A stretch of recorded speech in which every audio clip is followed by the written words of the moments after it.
Champion trophy जीतने के बाद भारत की अगली सीरीज घोषित। अब इस दिन से शुरू होगा भारत का अगला सीरीज। इस टीम के साथ होगा अब भारत का महामुकाबला। जी हां दोस्तों, जैसा कि आपको मालूम है, हमारी भारतीय टीम चैंपियन ट्रॉफी जीत चुकी है और फाइनल में न्यूजीलैंड को भारतीय टीम ने 4 विकेट से हरा दिया था। अब भारत और न्यूजीलैंड के बीच चैंपियन ट्रॉफी की समाप्ति के बाद 3 मैचों की रोमांचक T20 सीरीज खेली जानी है, जिसके लिए कप्तान सूर्य कुमार यादव और कोच गौतम गंभीर ने अपनी नई भारतीय टीम घोषित कर दी है। जी हां दोस्तों, अब हमें T20 वर्ल्ड कप की तैयारी करनी है जो 2026 में होगा और उसकी तैयारी अभी से शुरू हो चुकी है, जो न्यूजीलैंड के साथ T20 सीरीज से स्टार्ट होगी और यह सीरीज काफी महत्वपूर्ण सीरीज है। इस सीरीज में कप्तान सूर्य कुमार यादव और कोच गौतम गंभीर ने नए नए खिलाड़ियों को मौका दिया है। साथ में ऋतुराज गायकवाड़, ईशान किशन समेत 2 से 3 पुराने भूखे शेरों की भारतीय टीम में वापसी कराई है। चलिए अब हम भारत की 15 सदस्य टीम पर नजर डालते हैं। वह कौन से 15 खतरनाक खिलाड़ी है जो हमें न्यूजीलैंड टीम के खिलाफ T20 सीरीज में खेलते हुए दिखाई देंगे। तो सबसे पहले हम कप्तान की बात करें तो पहले खिलाड़ी के रूप में और कप्तान हमें एक बार फिर सूर्य कुमार यादव ही नजर आने वाले हैं। जी हां दोस्तों, आने वाले एशिया कप और T20 वर्ल्ड कप, इन दोनों ही बड़े टूर्नामेंट तक T20 की कप्तानी सूर्य कुमार यादव के कंधों पर ही है और हमें एक बार फिर सूर्य कुमार यादव ही न्यूजीलैंड के खिलाफ भी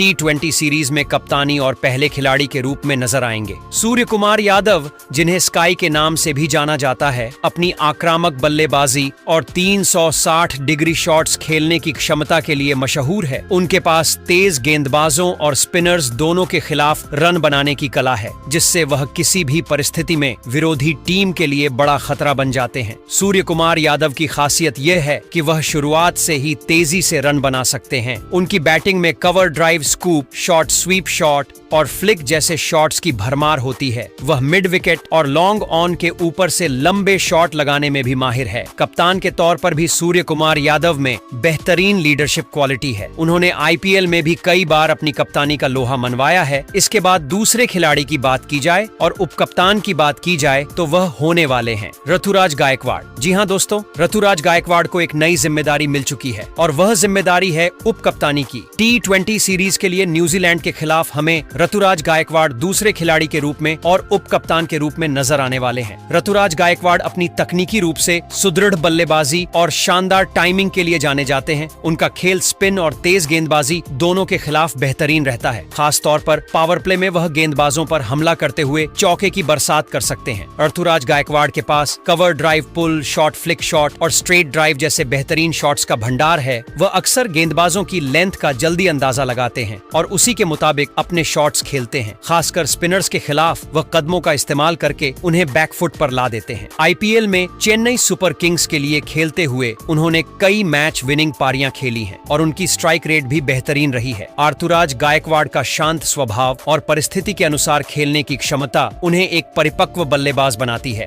न्यूजीलैंड के खिलाफ इस सीरीज में उनसे एक शानदार ओपनिंग की उम्मीद होगी ताकि भारतीय टीम को एक मजबूत शुरुआत मिल सके। इसके बाद तीसरे खिलाड़ी की बात की जाए तो तीसरे खिलाड़ी के रूप में कप्तान सूर्य कुमार और कोच गंभीर ने एक बार फिर अभिषेक शर्मा को ही न्यूजीलैंड के खिलाफ T20 सीरीज में शामिल किया है। जी हां दोस्तों, अभिषेक शर्मा कितने विस्फोटक और आक्रामक बल्लेबाज हैं, ये आपने देख ही लिया होगा। इससे पिछली सीरीज में अभिषेक शर्मा एक युवा और होनहार बल्लेबाज हैं, जिनके पास आक्रामक और स्थिर दोनों प्रकार की बल्लेबाजी करने की क्षमता है। वह बाएं हाथ के बल्लेबाज होने के साथ साथ एक उपयोगी बाएं हाथ के स्पिन गेंदबाज भी हैं, जो उन्हें एक ऑलराउंडर के रूप में टीम में जगह दिलाते हैं। अभिषेक की सबसे बड़ी खासियत उनकी निडर बल्लेबाजी है। वह शुरुआती गेंदों से ही गेंदबाजों पर दबाव बनाते हैं और पावर प्ले का पूरा फायदा उठाने की कोशिश करते हैं। उनके पास pull shot, cover drive, flick और लॉफ्टेड शॉट्स की बेहतरीन रेंज है। जब स्पिन गेंदबाजी आती है तो वह अपने कदमों का अच्छा इस्तेमाल करते हैं और स्पिनर्स को बाहर निकलकर बड़े शॉट्स लगाने में माहिर हैं। गेंदबाजी में भी अभिषेक टीम के लिए अहम भूमिका निभा सकते हैं। धीमी पिचों पर उनकी बाएं हाथ की स्पिन गेंदबाजी कारगर साबित हो सकती है। खासकर बीच के ओवरों में वह अक्सर बल्लेबाजों को धीमी और वेरिएशन गेंदों से चकमा देते हैं, जिससे रन गति पर लगाम लगती है। इसके बाद चौथे खिलाड़ी की बात करें तो चौथे खिलाड़ी के रूप में हमें यशस्वी जायसवाल नजर आने वाले हैं। जी हाँ दोस्तों, यशस्वी जायसवाल चैंपियन ट्रॉफी में नहीं थे, लेकिन न्यूजीलैंड के खिलाफ T20 सीरीज में शामिल कर लिया है और उनकी भी वापसी हो रही है। यशस्वी के खेल में आक्रामकता और स्थिरता का अनोखा मिश्रण देखने को मिलता है, जो किसी भी टीम के लिए बेशकीमती साबित हो सकता है। उन्होंने घरेलू क्रिकेट और IPL में अपने प्रदर्शन से खुद को साबित किया है और अब अंतर्राष्ट्रीय स्तर पर भी अपनी छाप छोड़ने के लिए पूरी तरह तैयार हैं। यशस्वी जायसवाल की सबसे बड़ी खासियत उनका टेक्निकली साउंड बल्लेबाजी करना है। उनके पास cover drive, straight drive, cut shot और पुल शॉट जैसे बेहतरीन शॉट्स की विविधता है। वह स्पिनर्स और तेज गेंदबाजों दोनों के खिलाफ सहजता से खेल सकते हैं, जो उन्हें किसी भी स्थिति में उपयोगी बनाता है। वह पावर प्ले के बाद के ओवरों में भी स्कोर को तेज कर सकते हैं और जरूरत पड़ने पर मैच को फिनिश करने की क्षमता रखते हैं। यशस्वी का मैदान पर आत्मविश्वास देखने लायक होता है। वह दबाव में भी शांत रहते हैं और बड़े मुकाबलों में भी बेहतरीन प्रदर्शन कर सकते हैं। उनका स्ट्राइक रेट और मैच को गहराई तक ले जाने की क्षमता उन्हें टीम इंडिया के मध्य क्रम में मजबूती प्रदान करती है। इसके बाद पांचवें खिलाड़ी और पहले विकेट कीपर की बात करें तो वह ईशान किशन होने वाले हैं। जहां दोस्तों ईशान किशन की भी T20 सीरीज में न्यूजीलैंड के खिलाफ भारतीय टीम में वापसी हो रही है। ईशान किशन का खेल हमेशा आक्रामकता से भरा होता है और वह किसी भी गेंदबाजी आक्रमण को तहस नहस करने की क्षमता रखते हैं। वह अपने ताबड़तोड़ शॉट्स और बेखौफ अंदाज के लिए जाने जाते हैं। उनकी बल्लेबाजी का अंदाज खास तौर पर स्पिनर्स के खिलाफ बेहद प्रभावी होता है, जहां वह स्वीप शॉट, रिवर्स स्वीप और लॉन्ग ऑन के ऊपर मारने में माहिर हैं। ईशान किशन की सबसे बड़ी ताकत उनका स्ट्राइक रेट है। वह पहली ही गेंद से गेंदबाजों पर हावी होने की कोशिश करते हैं और अक्सर टीम को तेज शुरुआत दिलाते हैं। भले ही वह मिडिल ऑर्डर में खेले, लेकिन वह गेम को फिनिश करने का माद्दा रखते हैं। IPL और अंतर्राष्ट्रीय क्रिकेट में उन्होंने कई बार खुद को साबित किया है, खासकर तब जब टीम को तेज रन बनाने की जरूरत हो। इसके अलावा ईशान किशन एक शानदार विकेट कीपर भी हैं। उनकी विकेट के पीछे की फुर्ती, तेज स्टंपिंग और कैच पकड़ने की क्षमता उन्हें एक परफेक्ट पैकेज बनाती है। वह गेंदबाजों का आत्मविश्वास बढ़ाते हैं और स्पिनर्स के लिए तो वह विकेट के पीछे एक बड़ा हथियार साबित होते हैं। इसके बाद छठे खिलाड़ी की बात करें तो छठे खिलाड़ी के रूप में न्यूजीलैंड के खिलाफ T20 सीरीज में हमें तिलक वर्मा दिखाई देंगे। तिलक वर्मा ने अपने दमदार प्रदर्शन से घरेलू क्रिकेट और IPL में सबको प्रभावित किया है। वह मिडिल ऑर्डर में एक स्थिरता प्रदान करते हैं और दबाव की स्थिति में बेहतरीन बल्लेबाजी करने की क्षमता रखते हैं। तिलक वर्मा की बल्लेबाजी का अंदाज तकनीकी रूप से मजबूत और आक्रामक है। वह कवर ड्राइव, स्ट्रेट ड्राइव और पुल शॉट जैसे क्लासिकल शॉट के साथ साथ आधुनिक शॉट्स में भी माहिर हैं। उनकी सबसे बड़ी ताकत यह है कि वह स्पिन और पेस दोनों के खिलाफ समान रूप से अच्छा प्रदर्शन करते हैं। वह स्पिनर्स के खिलाफ स्वीप और रिवर्स स्वीप जैसे शॉट्स खेलते हैं, जबकि तेज गेंदबाजों के खिलाफ कट और पुल शॉट्स में निपुण है। इसके बाद नंबर 7वें खिलाड़ी की बात की जाए तो नंबर 7 में खिलाड़ी के रूप में दूसरे विकेट कीपर बल्लेबाज ऋषभ पंत नजर आने वाले हैं, क्योंकि संजू सैमसन चोट के चलते T20 सीरीज का हिस्सा नहीं है। ऋषभ पंत ऐसे खिलाड़ी हैं जो कभी भी मैच का रुख बदल सकते हैं। उनकी सबसे बड़ी ताकत उनका निडर और आक्रामक खेल है, जिससे वह किसी भी परिस्थिति में बड़े बड़े शॉट्स लगाने में सक्षम है। ऋषभ पंत का बैटिंग स्टाइल काफी एंटरटेनिंग और एक्सप्लोसिव है। वह कवर ड्राइव, रिवर्स स्वीप और खासकर वन हैंडेड के लिए मशहूर हैं। उनकी विकेट कीपिंग स्किल्स भी बेहतरीन हैं। खास तौर पर स्पिनर्स के खिलाफ उनकी स्टंपिंग और कैचिंग क्षमता कमाल की है। T20 फॉर्मेट में पंत एक फिनिशर की भूमिका बखूबी निभाते हैं। वह डेथ ओवर्स में तेज गति से रन बनाने में माहिर है और उनके पास बड़े शॉट्स का पूरा पैकेज है। इसके बाद 8वें खिलाड़ी की बात की जाए तो 8वें खिलाड़ी के रूप में T20 सीरीज के लिए अक्षर पटेल को भारतीय टीम में शामिल किया गया है। अक्षर पटेल का टीम में होना भारतीय टीम को बैलेंस देता है, क्योंकि वह गेंद और बल्ले दोनों से शानदार प्रदर्शन करने में सक्षम हैं। उनकी लेफ्ट आर्म स्पिन गेंदबाजी खास तौर पर T20 फॉर्मेट में बहुत कारगर साबित होती है। अक्षर पटेल की गेंदबाजी की सबसे बड़ी खूबी उनकी सटीक लाइन और लेंथ है। वह बिना ज्यादा स्पिन कराए भी बल्लेबाजों को फ्लाइट और वेरिएशन से चकमा देने में माहिर हैं। T20 मैचों में अक्षर पटेल की इकोनॉमी रेट काफी अच्छी रहती है, जिससे वह मिडिल ओवर्स में रन रोकने के साथ साथ विकेट चटकाने का काम भी करते हैं। उसके बाद नंबर 9 खिलाड़ी की बात की जाए तो नंबर नंबर 9 पर हमें हार्दिक पांड्या ही T20 सीरीज का हिस्सा बनते हुए नजर आ रहे हैं। हार्दिक पांड्या का T20 फॉर्मेट में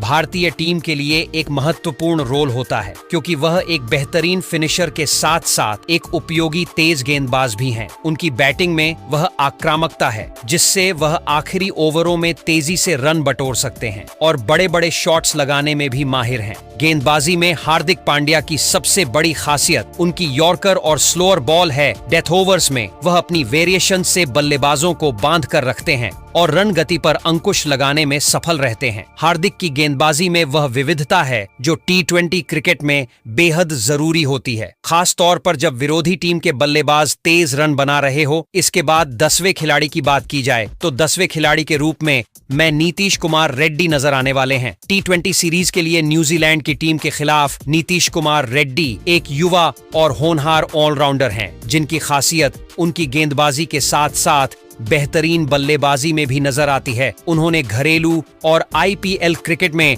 अपने प्रदर्शन से सबका ध्यान खींचा है और अब इंटरनेशनल स्तर पर भी अपनी छाप छोड़ने का मौका मिलेगा। गेंदबाजी में नीतीश रेड्डी की लाइन लेंथ काफी सटीक रहती है और वह मध्यम गति के गेंदबाज हैं जो स्विंग कराने की क्षमता रखते हैं। डेथ ओवर्स में स्लोअर गेंद और यॉर्कर डालने में माहिर हैं, जिससे विपक्षी बल्लेबाजों को रन बनाने में मुश्किल होती है। वहीं बल्लेबाजी में नीतीश का स्ट्राइक रेट भी अच्छा रहता है। वह निचले क्रम में आकर तेजी से रन बटोर सकते हैं और जरूरत पड़ने पर बड़े बड़े शॉट्स लगाने की क्षमता रखते हैं। इसके बाद 11 खिलाड़ी के रूप में हमें रिंकू सिंह नजर आने वाले हैं। न्यूजीलैंड टीम के खिलाफ रिंकू सिंह एक बेहतरीन मध्य क्रम के बल्लेबाज हैं, जिनकी पहचान एक विस्फोटक फिनिशर के रूप में होती है। उन्होंने IPL और घरेलू क्रिकेट में अपनी शानदार बल्लेबाजी से खुद को साबित किया है। खासकर दबाव की परिस्थितियों में रिंकू सिंह अपने आक्रामक शॉट्स के लिए जाने जाते हैं, जिसमें पुल शॉट, कवर ड्राइव और हेलीकॉप्टर शॉट जैसी हिट्स शामिल हैं। रिंकू का स्ट्राइक रेट भी काफी ऊंचा रहता है, जो T20 फॉर्मेट के लिए बेहद जरूरी है। वह न केवल चौके लगाते हैं बल्कि सिंगल डबल लेकर स्ट्राइक को रोटेट भी करते हैं। इसके अलावा वह एक शानदार फील्डर भी हैं, जो बाउंड्री लाइन पर चपलता के साथ कैच पकड़ने और रन बचाने में माहिर है। इसके बाद नंबर 12 के खिलाड़ी की बात की जाए तो नंबर 12 के खिलाड़ी हमें शिवम दुबे नजर आने वाले हैं। T20 सीरीज के लिए न्यूजीलैंड के खिलाफ शिवम दुबे एक हरफन मौला खिलाड़ी हैं, जो अपनी तेज तर्रार बल्लेबाजी और उपयोगी मीडियम पेस गेंदबाजी के लिए जाने जाते हैं। बल्ले के साथ वह अपनी लंबी हिटिंग क्षमता के लिए मशहूर हैं। खास डेथ ओवर्स में जब बड़े शॉट्स की जरूरत होती है, उनके मारने की क्षमता उन्हें एक बेहतरीन फिनिशर बनाती है, जो किसी भी समय मैच का रुख पलट सकते हैं। शिवम दुबे की गेंदबाजी भी टीम के लिए अहम होगी, क्योंकि वह मीडियम पेस के साथ बल्लेबाजों को चकमा देने का हुनर रखते हैं। उनका लाइन और लेंथ पर नियंत्रण और विविधता के साथ स्लोअर डिलीवरी उन्हें एक उपयोगी गेंदबाज का विकल्प बना आती है। वह बीच के ओवर्स में गेंदबाजी कर सकते हैं और जरूरत पड़ने पर ब्रेक थ्रू भी दिला सकते हैं। इसके बाद 13वें खिलाड़ी की बात करें तो 13वें नंबर के खिलाड़ी हमें हर्षित राणा नजर आने वाले हैं। T20 सीरीज के लिए हर्षित राणा एक युवा और प्रतिभाशाली तेज गेंदबाज हैं, जिन्होंने अपनी गति, स्विंग और लाइन लेंथ पर बेहतरीन नियंत्रण के दम पर क्रिकेट विशेषज्ञों का ध्यान खींचा है। उनकी गेंदबाजी में गति के साथ विविधता भी है, जिससे वह बल्लेबाजों को चकमा देने में माहिर है। खासकर पावर प्ले में नई गेंद से स्विंग कराना और डेथ ओवर्स में सटीक यॉर्कर डालना उनकी खासियत है। हर्षित राणा न सिर्फ गेंद से बल्कि बल्ले से भी उपयोगी योगदान दे सकते हैं। उनकी ऑलराउंड क्षमता टीम के लिए एक बड़ी ताकत साबित हो सकती है, खासकर जब जरूरत हो। आखिरी ओवरों में ताबड़तोड़ रन बनाने की गेंदबाजी में उनकी आक्रामकता और आत्मविश्वास उन्हें दबाव की परिस्थितियों में भी कारगर बनाते हैं। इसके बाद नंबर 14 के खिलाड़ी की बात करें तो नंबर 14 के खिलाड़ी के रूप में हमें अर्शदीप सिंह नजर आने वाले हैं। अर्शदीप सिंह भारतीय टीम के एक उभरते हुए तेज गेंदबाज हैं, जो अपनी सटीक लाइन, लेंथ, स्विंग और डेथ ओवर्स में यॉर्कर गेंदबाजी के लिए मशहूर हैं। बाएं हाथ के इस तेज गेंदबाज ने बेहद कम समय में ही अंतर्राष्ट्रीय स्तर पर अपनी जगह पक्की कर ली है, खास तौर पर T20 फॉर्मेट में, जहां दबाव भरे मौकों पर भी उन्होंने बेहतरीन प्रदर्शन किया है। इसके बाद नंबर 15 के अंतिम खिलाड़ी के रूप में हमें वरुण चक्रवर्ती नजर आने वाले हैं। T20 सीरीज के लिए वरुण चक्रवर्ती एक रहस्यमयी स्पिनर हैं, जो अपनी विविधता पूर्ण गेंदबाजी के लिए जाने जाते हैं। उनके पास कैरम बॉल, गुगली, फ्लिपर और पारंपरिक ऑफ स्पिन जैसी कई तरकीबें हैं, जो बल्लेबाजों को कंफ्यूज कर देती हैं। दोस्तों, कुछ इस प्रकार की हो सकती है। भारत की 15 सदस्य टीम न्यूजीलैंड के खिलाफ इस टीम को 10 में से कितने नंबर देना चाहोगे? हमें कमेंट में जरूर बताइएगा। और ऐसी ही नई और धमाकेदार